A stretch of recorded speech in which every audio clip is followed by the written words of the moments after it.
Hello everyone, मैं रोहित सिंह आप सभी का महाकाल एग्री कोचिंग जांजगीर में फिर से एक बार स्वागत करता हूं। आज हम लोग एग्रीकल्चर का एक सब्जेक्ट डिपार्टमेंट सॉइल साइंस के बारे में एक टॉपिक पढ़ेंगे। क्या होता है सॉइल और कैसे होता है उसका फॉर्मेशन, इस पे आज हमारा टॉपिक रहेगा। ये छोटा सा टॉपिक आज हम लोग कवर करेंगे। व्हाट इज़ सॉइल, सॉइल क्या है, इसके बारे में अपन बात करेंगे। तो देखिए, अलग अलग वैज्ञानिकों ने सॉइल से रिलेटेड बहुत सारे अलग अलग परिभाषा इसका दिए हुए हैं, जिसमें का हम लोग एक जनरली समझेंगे कि सॉइल क्या चीज़ हो सकता है। तो देखिए, जनरली जो सॉइल होता है वो क्या होता है, एक पोरस, पाउडरी और अनकंसोलिडेटेड आउटर लेयर होता है। किसका आउटर लेयर होता है? अर्थ क्रस्ट का। अर्थ क्रस्ट मतलब भूपर्पट्टी, जो हमारे ज़मीन के ऊपर होता है वहाँ का, उसके ऊपर पाया जाने वाला एक लेयर होता है। लेयर मतलब एक सरफेस, जैसे कि मान लीजिए ये आपका धरती है, तो इसके ऊपर ऐसा एक लेयर पाया जाएगा। तो ये जो लेयर है उसी के बारे में बोल रहे हैं कि ये पोरस होता है। पोरस होना मतलब कि इसमें स्पेस, जो छेद होते हैं, होल्स होते हैं, ऐसा भाग पाया जाता है, जिसको रंध्रावकाश भी बोलते हैं अपन। पोर्स पाए जाते हैं, रंध्रावकाश, वो आपका पोरस कहलाता है। और पाउडरी मतलब आप देखे ही हैं कि जो पाउडर मतलब फॉर्म मतलब धूल वाला जो होते हैं, तो मिट्टी भी भुरभुरी होती है, तो वो ज़मीन के ऊपर, जो धरती के ऊपर, अर्थ क्रस्ट के ऊपर पाया जाता है। और अनकंसोलिडेटेड मतलब कि ये एक प्रकार का इसका स्ट्रक्चर होता है। तो ये इस तरीके के जो फॉर्म पे आपका जो सॉइल है वो अर्थ क्रस्ट के ऊपर पाया जाता है, जो जनरली किससे बनता है? वेदरिंग ऑफ मिनरल्स और डिकम्पोजिशन ऑफ ऑर्गेनिक सब्सटेंसेस। तो वेदरिंग ऑफ मिनरल्स का मतलब होता है कि यहाँ वेदरिंग ऑफ जो रॉक्स होता है, जैसे रॉक्स, आप बहुत सारे रॉक्स आप जानते होंगे, igneous rock, metamorphic rock, sedimentary rock. तो ये सभी रॉक्स के वेदरिंग से, जो मिनरल्स वाले रॉक पाए जाते हैं उनके वेदरिंग से, और साथ ही साथ जो ऑर्गेनिक सब्सटेंसेस होते हैं, ऑर्गेनिक सब्सटेंसेस मतलब जो पेड़ पौधे के, जीव जंतु के जो अवशेष होते हैं, उन सभी के डिकम्पोजिशन से। डिकम्पोजिशन मतलब इकट्ठा होकर सड़ने से जो होता है हमारे सॉइल का निर्माण होता है। जो सॉइल का बनने का प्रोसेस होता है ना बच्चों, उसका पहला स्टेप ही है ह्यूमिफिकेशन। नेक्स्ट क्लास में हम देखेंगे सॉइल फॉर्मिंग प्रोसेस का। तो ह्यूमिफिकेशन का मतलब होता है ह्यूमस का बनना, मतलब वही चीज़ें हैं कि जो ऑर्गेनिक सब्सटेंसेस होते हैं ना, उसके सड़ने से जो आपका ह्यूमस बनता है ना, वो प्रोसेस से ही अपना ये शुरुआत होता है आपका किसका? सॉइल के बनने का। तो वो प्रोसेस कहलाता है क्या? ह्यूमिफिकेशन।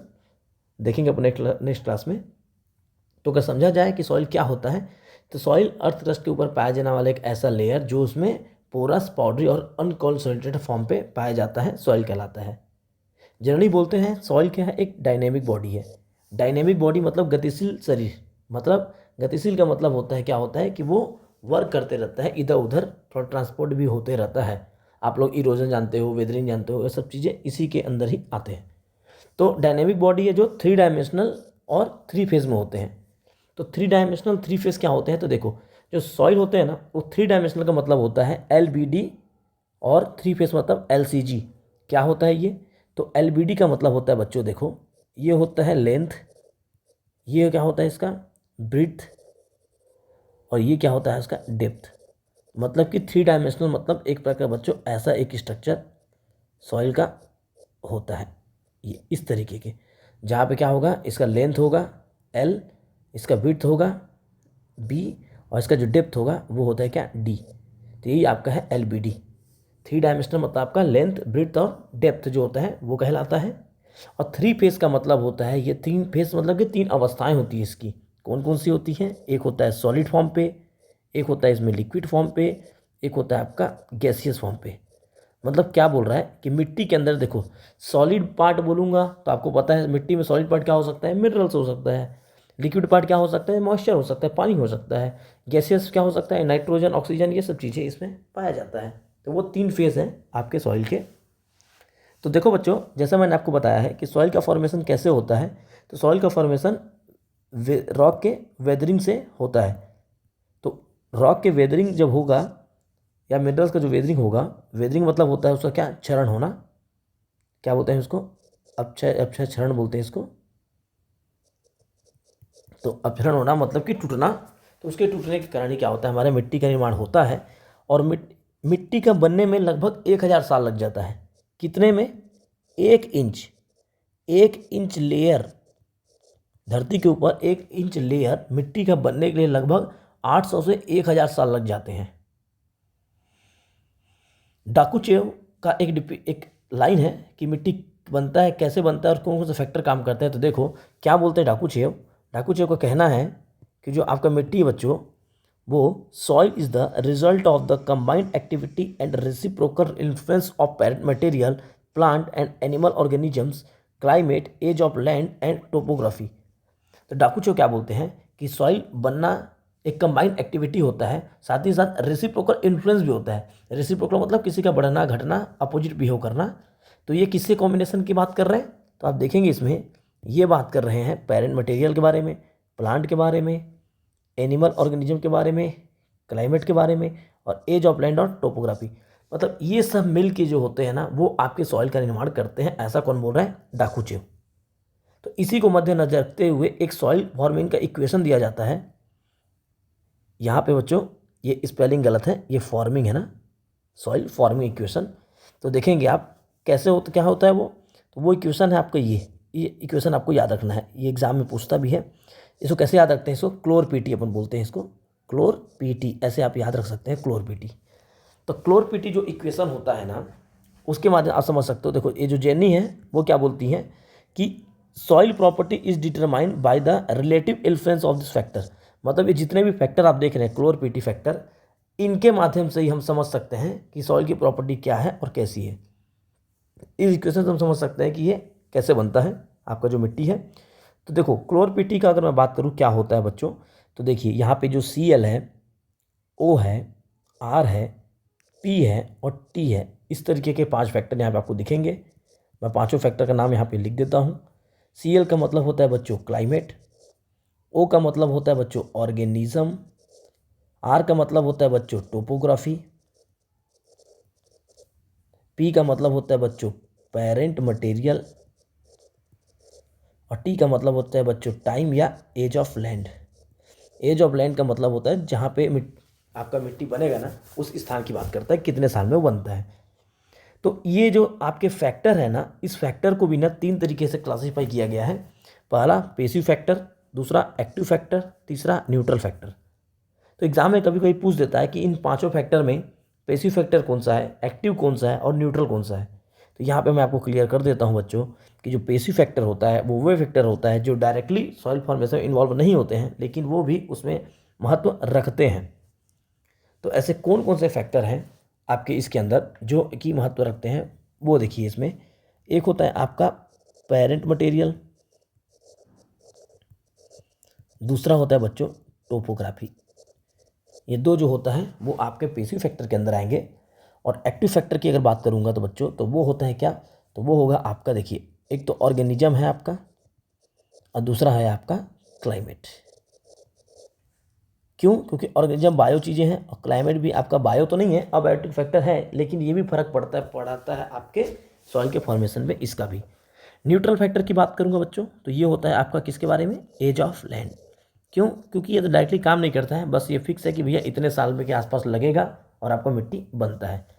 तो ये आप याद रखेंगे कि पेसिव फैक्टर के अंदर पेरेंट मटेरियल और टोपोग्राफी आएगा, एक्टिव फैक्टर के अंदर ऑर्गेनिज्म और क्लाइमेट आएगा, और न्यूट्रल फैक्टर के अंदर आपका एज ऑफ लैंड या टाइम जो होता है वो आता है। तो इस तरीके से आप चीज़ों को यहाँ पे देख सकते हैं। तो इन 5 फैक्टर को भी यहाँ पे दिया हुआ है कि इसके बारे में क्या इफेक्ट पड़ेगा। तो देखिए पेरेंट मटेरियल, जैसे कि आपको पता है मैंने बता दिया हूँ, यहाँ पे मेन तरीके से रॉक्स के बारे में बात करते हैं।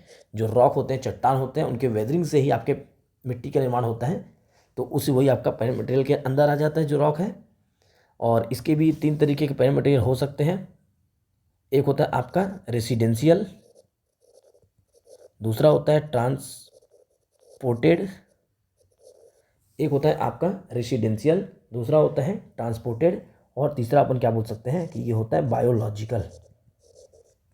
तो रेसिडेंशियल मतलब जो अपने जगह पे रहते हैं, यहाँ पे चेंज नहीं होंगे वो, जो कि होता है आपका रॉक्स, जो चट्टान होते हैं वो जनरली इसके अंदर आ जाते हैं। ट्रांसपोर्टेड के बारे में बात करूँगा पेरेंट मटेरियल, तो ये क्या आएगा, तो देखो इसके रॉक के जो टूटने से, वेदरिंग से जो छोटे छोटे टुकड़े होते हैं, जो पानी से या हवा से इधर उधर ट्रांसपोर्ट हो जाते हैं, वो फैक्टर भी मिट्टी निर्माण में काम करेंगे, पैरेंट मटेरियल के अंदर आएंगे। अब बायोलॉजिकल फैक्टर बोलेगा तो आप जानते ही हैं कि माइक्रो ऑर्गेनिज्म के बारे में बात कर रहा है, जिसके माध्यम से अपन क्या करते हैं, मिट्टी का निर्माण होता है। बायोलॉजिकल मैटर जो रहेगा वो चीज़ें आपका इसके अंदर आ जाता है। तो आगे इसको देखेंगे। और टोपोग्राफी क्या होता है बच्चों? तो टोपोग्राफी तो आपको पता है कि ये मिट्टी के ऊपरी सरफेस की बात कर रहा है। तो जो जैसे कि सॉइल का मतलब कहीं पे ऊंचा, कहीं पे गड्ढा, कहीं पे कुछ रहता है ना, जो उसका लेवल रहता है ना मिट्टी का, वो डिपेंड करता है आपका उसके लिए। तो जनरली जो सोलम होता है, सोलम मतलब सॉइल का ही नाम है, तो जो सोलम का जो आपका वो होगा, क्या बोलता हूँ उसको, जो डेप्थ होगा वो डिपेंड करेगा आपका किसका, डिग्री, स्लोप की डिग्री पे। तो इसका जो डेप्थ है, सोलम का जो डेप्थ होगा वो आपके डिग्री, किसका डिग्री, डिग्री ऑफ स्लोप पे डिपेंड करता है कि कैसा स्लोप है तो कैसा इसका काम होगा। तो ये इस पर डिपेंड करता है। क्लाइमेट का फैक्टर आपको पता है बच्चों, क्लाइमेट के अंदर जितने चीज़ आते हैं, चाहे वो आपका टेम्परेचर हो, आपका ह्यूमिडिटी हो,